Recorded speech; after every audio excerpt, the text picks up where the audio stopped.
Present perfect continuous.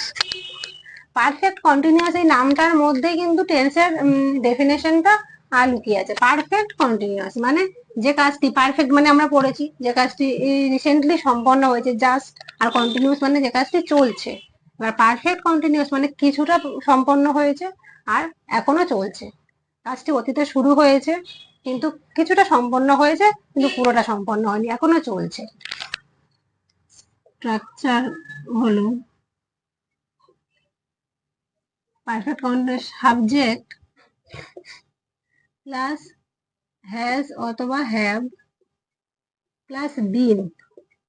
আমরা পারফেক্টে পড়েছিলাম has অথবা হ্যাভ প্লাস ভি3, এবার এখানে সাবজেক্ট প্লাস হ্যাজ হ্যাভ সাথে বিন আসবে, been B double N been plus ভি1 এর সাথে আইএনজি। আমরা কন্টিনিউয়াস এরকম পড়েছিলাম, যেহেতু এখানে কন্টিনিউয়াসও আছে তাই ভি1 এর সাথে আইএনজি প্লাস সিন্স অথবা for.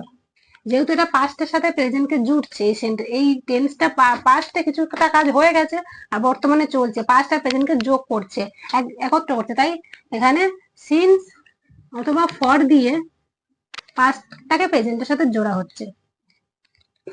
Since for plus object. এবার সিন্স আর ফরের ইউজ সম্পর্কে আমাদের ডিটেলসে জানতে হবে আমাদেরকে, আমি সেটা পরে জানবো। আজকের জন্য শুধু আমরা প্রেজেন্ট পারফেক্ট কন্টিনিউয়াস টেন্সের স্ট্রাকচার এবং কন্টিনিউয়াস টেন্সের সম্পর্কে জানবো, পারফেক্ট কন্টিনিউয়াস টেন্স সম্পর্কে।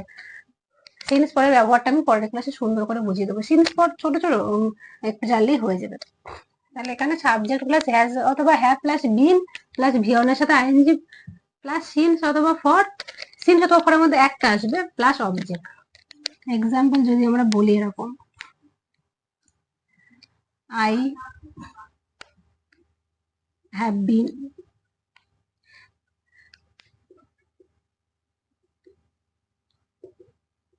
teaching, I have been teaching আমি পড়াচ্ছি,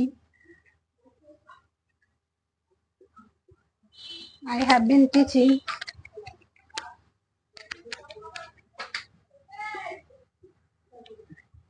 since 2 p.m. I have been teaching since 2 p.m. আমি দুটো থেকে পড়াচ্ছি।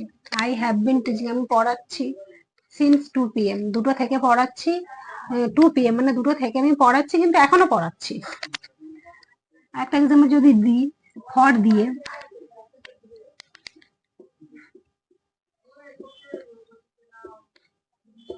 I have been teaching for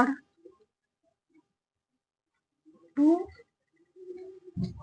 hours, 2 hours, for 2 hours. I have been teaching আমি পড়াচ্ছি for 2 hours, 2 ঘন্টা ধরে পড়াচ্ছি, মানে আমি 2 ঘন্টা ধরে কাজটি করছি, 2 ঘন্টা আগে থেকে কাজটা চলছে, কিছুটা সম্পন্ন হয়েছে এখনো চলছে, তাই I have been teaching for 2 hours. এবার এখানে কেন ফর হলো না, 2 p.m. এর আগে ফর 2 p.m. হলো না কেন, আর এখানে সিন্স কেন হলো না? আর সিন্স আর ফর ইউজটা আলাদা, আমরা সেটা ডিটেলসে জানবো, কিন্তু এখন আমরা শুধু এক্সাম্পল আর স্ট্রাকচারটা মনে রাখবো। আজকের জন্য এইটুকুই, পরের ক্লাসে আমি সিন্স আর ফরটা ভালো করে ডিটেলসে বোঝাবো।